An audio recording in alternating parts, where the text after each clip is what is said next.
Alors moi mes peurs c'est que je suis très jeune et j'ai peur qu'on n'écoute pas forcément mon projet et qu'on me prenne juste pour une adolescente qui a un petit projet pas très fluide mais qui a des petits rêves d'enfant.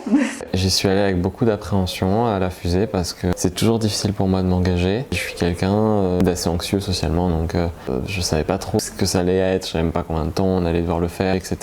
Et au final j'ai été assez vite rassurée en fait par la séance de porte ouverte. Ma peur c'était de ne pas réaliser du coup mon projet et de surtout ne pas l'aboutir. Alpha, Marino, Janelle, Edwige Juinet, Amélie, Luna, Alison, Amy, Manuel, Rémi Furier. j'ai 22 ans.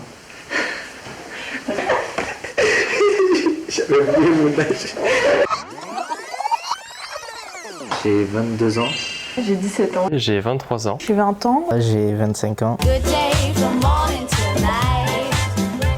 C'est l'écriture d'un livre qui se fait via en fait un blog en ligne. J'écris des articles scientifiques et artistiques. De créer une association qui a vraiment pour vocation de tisser des liens entre des personnes dans le but en fait de les rassembler autour de la pratique de l'improvisation théâtrale. C'est un projet de jeu de société, donc c'est un jeu de stratégie basé sur la chasse de créatures fantastiques. L'objectif, ce serait vraiment de monter un forum jeunesse à destination des jeunes de 15 à 30 ans sur des thématiques variées comme la santé et le secteur social, l'insertion, l'orientation, l'information. Mon projet, c'est d'ouvrir mon propre restaurant. J'avais pas d'idée de par où commencer, c'est pour ça que je suis venu à la Fusée 17.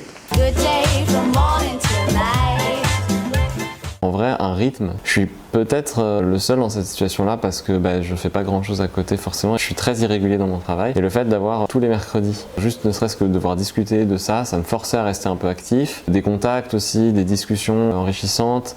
Ça m'a permis ne serait-ce que de m'exercer à parler aussi de ce que je voulais développer au grand public, à des gens qui me connaissent pas, qui connaissent rien de mon projet. Et puis ça m'a aussi apporté un soutien moral un petit peu. On va t'aider, on va t'apporter l'aide dont tu as besoin. C'est pas de la pression en fait, c'est juste un petit élan. Je crois beaucoup en la puissance du collectif, surtout quand on travaille sur un projet. Travailler en groupe avec d'autres personnes qui ont des projets totalement différents, des expériences, des vécus totalement différents, c'était vraiment un booster d'énergie. La Fusée, c'est beaucoup de bienveillance. Personnellement, ça m'a mis un coup de pied au cul sur l'avancement de mon projet en fait. Ces projets-là, ça faisait un moment qu'ils étaient dans mon armoire, on va dire. Cette opportunité-là d'avoir un accompagnement personnalisé, ça m'a vraiment donné un coup de pied pour avancer et me dire il me faut de la méthodo, j'ai besoin d'être carré pour essayer de concrétiser ce projet-là.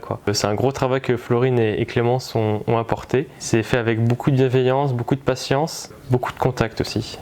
Yes, it's a good day for singing a song.